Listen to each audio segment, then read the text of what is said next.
Mən o vaxtda bilmirdim ki, həqiqətən bu adam oradan qovulacaq, sıradan qovulacaq və bilmirdim ki, hətta həbsxanaya düşəcək. Məndə olan məlumata görə Ermənistanda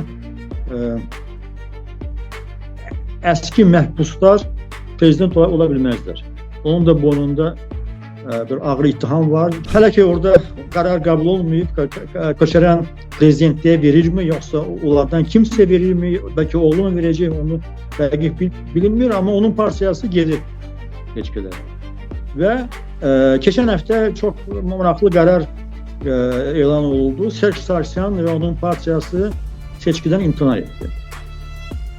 Bu deməkdir ki, Serj Sargsyanın seçiciləri, tərəfdarları birləşəcəklər Köçərənin tərəfdarları ilə bir düşərgədə. Bunların niyyəti də, arzuları da təxminən eynidir də. Yəni bunlar Qarabağ xanıdır. Həm Köçərən, həm Sargsyan. Bununla da Köçərən partiyasının mövqeyi gücləndi.